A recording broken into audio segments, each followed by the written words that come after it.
बच्चे भगवान का रूप होते हैं, पर यदि भगवान ही बच्चे बन जाए फिर क्या कहना है। नमस्ते दोस्तों, मैं हूं नीलम। आज मैं आपको एक ऐसा किस्सा सुनाने जा रही हूँ जिससे आप ये जानेंगे कि हमारे लड्डू गोपाल भगवान श्री कृष्ण का जो विग्रह है, हमारे नन्हे बालक, हमारे लल्ला लड्डू गोपाल कैसे आए, कैसे भोग लगाए, कहाँ से आए और क्या भगवान भोग लगाते हैं, ये सारी जानकारी आपको इस कहानी में मिलने वाली है। तो पूरी वीडियो देखिएगा। तो दोस्तों, ब्रज में कुंभन दास नाम के उच्च कोट के कृष्ण भक्त रहते थे, जो दिन रात भगवान श्री कृष्ण के पूजा में अपना समय व्यतीत करते थे। वो भगवान की पूजा छोड़ के उनकी सेवा, उनके खाने पीने की सब चीज़ें का बहुत ध्यान करते थे। उनकी वजह से वो कहीं बाहर न आते थे, ब्रज के बाहर वो कहीं नहीं जाते थे। कभी कथा वथा होती थी तो ब्रज में ही होती थी, उससे बाहर वो कभी नहीं गए। वो इस प्रकार प्रभु भक्ति में लीन थे कि उन्हें संसार की कोई भी चीज़ से कोई मायने नहीं था। वो और उनके भगवान श्री कृष्ण ऐसी भक्ति कि वो अपने प्रभु को छोड़ के क्षणिक देर के लिए तनिक भी उनसे दूर नहीं होने देते थे। एक मिनट भी ऐसा नहीं था जो वो अपने प्रभु से वो दूर हों। एक दिन ऐसा आया कि वृंदावन से न्योता आया कि वहाँ पे उन्हें भागवत कथा कहनी है। पर कुंभन दास जी ने कहा कि मैं तो अपने कान्हा को छोड़ के कहीं नहीं जाता हूँ, क्योंकि उनकी सेवा करना, उनकी देख रेख करना मेरा ही कर्तव्य है और कोई दूसरा उनकी देख रेख करता नहीं। ऐसा बोल के उन्होंने मना कर दिया। बोला कि मैं नहीं जाता हूँ और मैं यही उनकी देख रेख करता हूँ, इस वजह से मैं नहीं जा पाऊँगा, क्योंकि ब्रज से बाहर मैं कभी गया नहीं और मैं नहीं जाऊँगा। तो उनके दोस्तों ने समझाया, भाई वहाँ भी भगवान की कथा का ही, लीला का यशगान होगा, भगवान की पूजा पाठ होगी, सब कुछ होगा। तो भगवान श्री कृष्ण यहाँ भी हैं और वहाँ भी हैं, तो इसमें कोई फ़र्क नहीं पड़ने वाला। ऐसा करो, तुम अपने पुत्र को सारी जिम्मेदारी समझा दो, वो 2-3 दिन के लिए वो अपनी देखभाल वो कर देंगे। तो कुंभन दास को समझ में आ गया कि ठीक है, 2-3 दिन की तो बात है, भगवान की कथा ही कहनी है, जो कार्य मैं यहाँ कर रहा वो वहाँ कर लूँगा।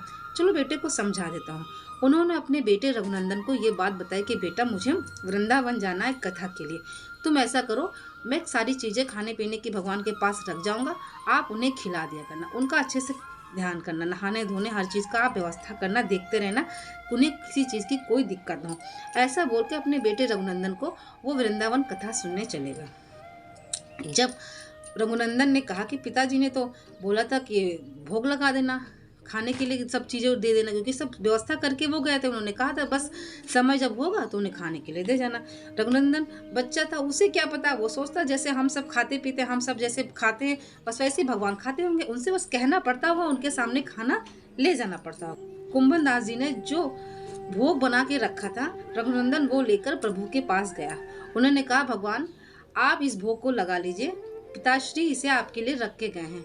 ऐसा बोल के कि आइए भोग लगाइए, मैं बैठा हूँ यहाँ पर, पिताश्री इस भोग को रख के गए हैं, आइए, आज पिताश्री नहीं है, उनकी जगह मैं आपकी सेवा में हूँ। तो भगवान भाई, इतने सच्चे बच्चों की बात कौन टालता है कि भगवान बच्चे इतने बच्चे भगवान का ही स्वरूप होते हैं, इतना सच्चा साफ दिल बच्चों का होता है, क्योंकि कोई छल कपट नहीं होता बच्चों में। तो ऐसी प्यार देख के भगवान बच्चे का स्वरूप रख के स्वयं आ गए और भोग लगाया। ऐसे ही 1-2 दिन चलता रहा। फिर पिताजी जब वापस आए, जब कुंभन दास वापस आए, उन्होंने कहा, बेटा रघुनंदन भोग लगाया? तो बोले, हाँ पिताजी लगा दिया, और वो आके खा के चले गए। तो जब वो कुंभन दास ने सुना कि हाँ शायद ये ऐसे कह रहा लगा दिया होगा, फिर अपने इसने खा लिया होगा। फिर दूसरे दिन उन्होंने कहा कि मतलब बेटा लगाया भोग? तो कहा हाँ पिताजी लगा दिया, और आए थे वो खा के चले गए।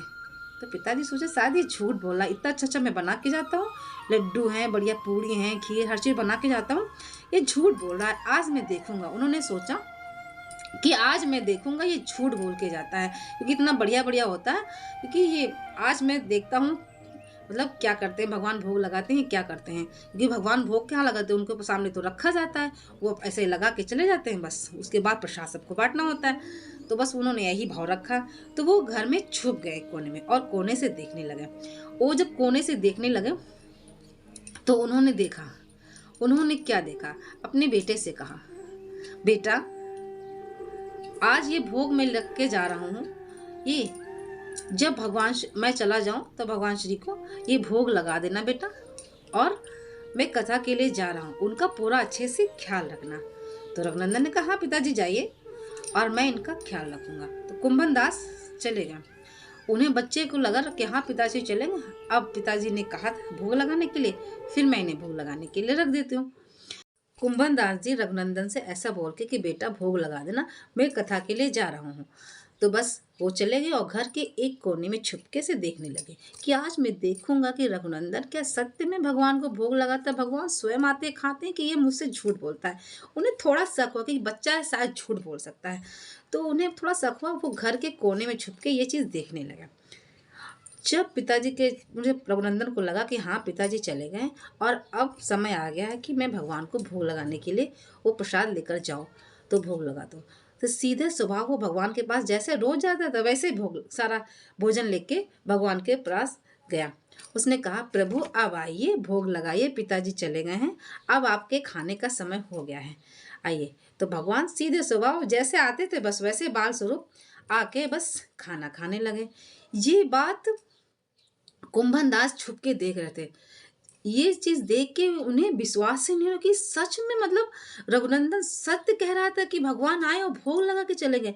मैं इतने साल से पूजा कर रहा हूँ, सब कर रहा हूँ, उन्होंने कभी मुझे दर्शन नहीं दिया और वो बाल स्वरूप में कैसे आए और किस प्रकार से भोग लगा रहे वो सच में खा रहे। आज तक तो मैं कभी ऐसा नहीं हुआ। उनके रोंगटे खड़े हो गए, बिल्कुल बिल्कुल उन्हें समझ में नहीं आ रहा था कि मैं अब क्या करूं। उन्होंने सोचा चलिए हम भगवान के पास चलते हैं और उनसे मिलते हैं और उनके पैर पड़ते हैं, उनसे क्षमा मांगते हैं कि यदि मुझसे कोई गलती हुई हो तो मुझे माफ़ कर दीजिए। आपने मुझे आज तक दर्शन नहीं दिए और आपने मतलब ऐसा क्यों किया, मैं पूछता हूँ उनसे।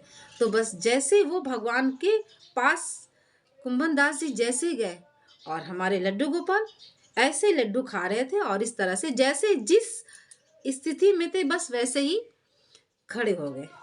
उसी समय वो विग्रह हमारे कृष्ण जी का बाल स्वरूप का विग्रह, बस एक हाथ में लड्डू और इस तरह से जो बाल स्वरूप सबके घर में पूजा होती है, हमारे कृष्ण कन्हैया का बाल स्वरूप जिसको हम मानते हैं सखा के रूप में, बच्चे के रूप में और जाने जिस भाव से उनको मानते, उसी विग्रह की पूजा होती। बस वही एक कथा, ये सत्य घटना है कि किस प्रकार से ऐसे लड्डू लेकर बस ऐसे ही उसी समय मूर्ति जड़ चेतन हो गए, वहीं पर स्थित हो गए।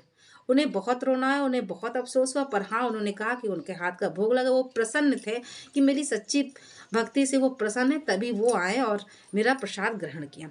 तो बस ये एक सच्ची घटना थी। कहते हैं भक्त के बस में है भगवान, भक्त चाहे तो भगवान से क्या नहीं करा सकता। क्योंकि कहते हैं कलयुग में भगवान नहीं होते, ये झूठा है, सब कहानी है। कलयुग में भगवान होते नहीं।